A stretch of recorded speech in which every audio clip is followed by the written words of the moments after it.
E rieccoci qua al nostro appuntamento goloso. Oggi vi presento un tipico dolce del periodo natalizio tutto siciliano. Sto parlando del cuccegiato, meglio conosciuto, ahimè, purtroppo, come buccellato siciliano. Dico ahimè perché è una storpiatura della parola originaria che è cucceggiato. Purtroppo noi siciliani spesso ci vergogniamo del nostro dialetto e tendiamo ad italianizzare il tutto, e in questo caso realmente è una cosa, per quanto mi riguarda, insomma, non proprio bella, perché il buccellato nasce in Toscana ed è una pietanza totalmente differente da quella che vi presenterò oggi. Dicevo, cuccedato. Che significa cuccedato? Per chi non fosse siciliano e anche per i giovani siciliani che purtroppo sconoscono il nostro dialetto, cuccedato deriva dalla parola accucciato, in siciliano accuccedato, aggucciato, che è stato dato questo nome a questo fantastico dolce, perché adesso il dolce assumerà la forma di un animale accucciato con il pelo arruffato. Si farà una ciambella dove testa e coda si uniscono e sono proprio le sembianze appunto di un animale a pelo lungo accucciato. Quindi facciamo un cuccedato e a cuccedato un buccellato. Fatta questa piccola precisazione, non ci resta altro che tuffarci all'interno della ricetta. Tantissimi ingredienti, perché questo è un dolce veramente ricco, ma non è assolutamente complicato. Siccome nel periodo di Natale a tutti quanti piace dedicarsi un po' di più alla cucina, penso che questo possa essere l'ideale, perché non è difficoltoso, ma è un po' lunghetto nella procedura. Allora, andiamo ad elencare gli ingredienti. Non vi dico la grammatura perché la trovate giù in descrizione. Molti mi chiedete come si trova, come si apre la descrizione, ve lo spiego.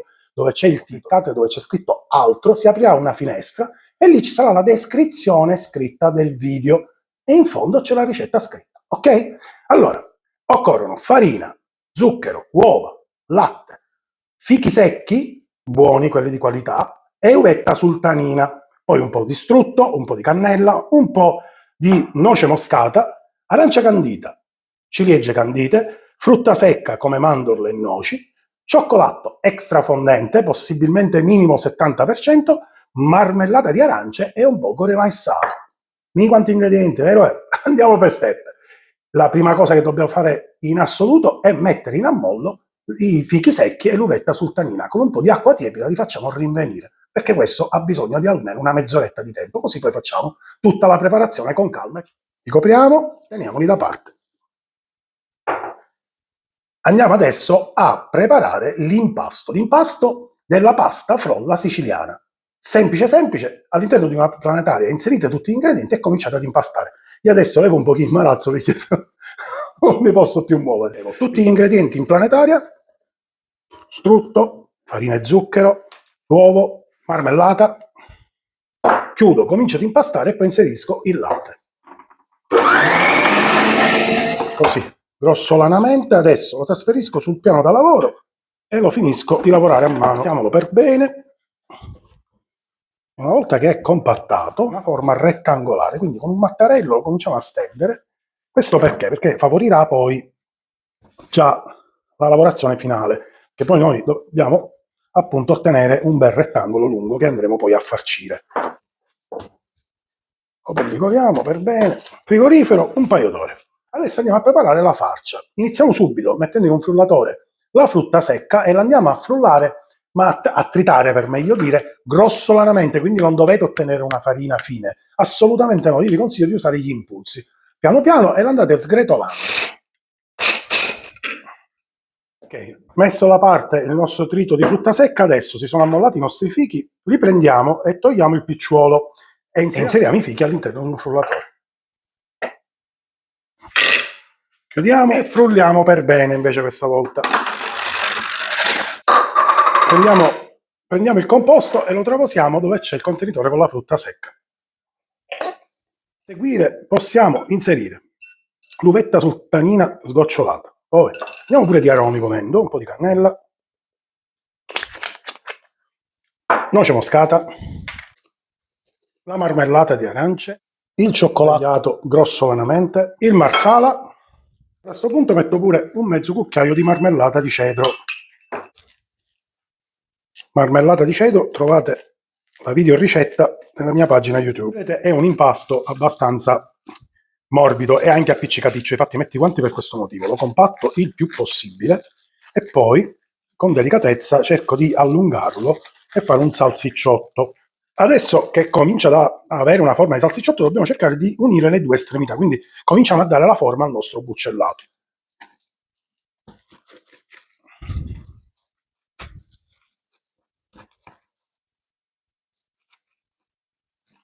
Allunghiamo ancora un po'.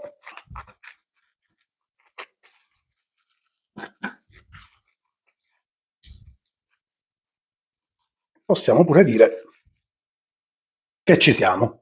Però come vedete ancora è molto morbido e parecchio ingestibile. Io adesso lo pellicolo e lo metto in congelatore un'oretta, lo faccio rapprendere per bene.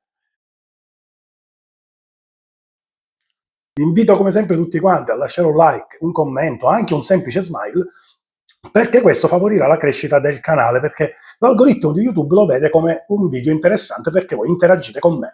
Per cui se il video vi è piaciuto, ma solo se vi è piaciuto, lasciate un like e un commento.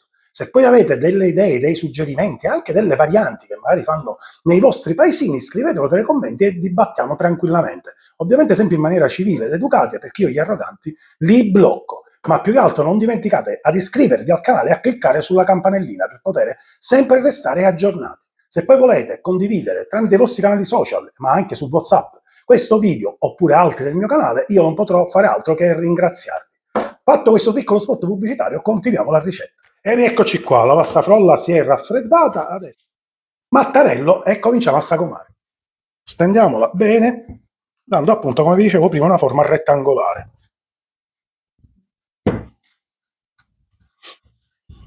La pasta non deve essere troppo sottile, mi raccomando, qualche millimetro, quei 5-6 mm di spessore vanno benissimo. Prendo la farcitura che si è indurita nel congelatore, una parte fuoriesce senza la copertura di pasta frolla e una parte di pasta frolla è senza. Adesso vi faccio vedere il perché.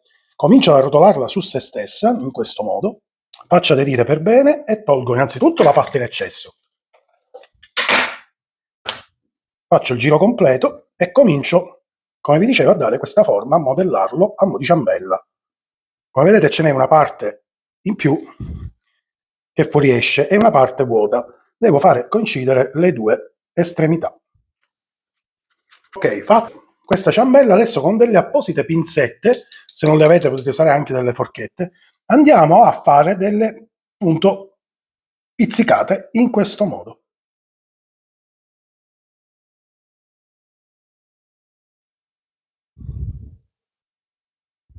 Ed eccolo qua, ditemi voi se non ha le sembianze di un animale accucciato con il pelo tutto quanto arruffato. Forno preriscaldato 200 gradi per 10 minuti, dopodiché lo abbassate a 180 e terminate la cottura dopo una mezz'oretta. Ed eccolo qua, in tutto il suo splendore, uno sciucuccedato. Dopo averlo messo in un vassoio degno della sua bellezza, lo dovrò soltanto andare a definire con un po' di gelatina sopra, delle scorzette di arancia, ciliegina candita e poi granella di pistacchio.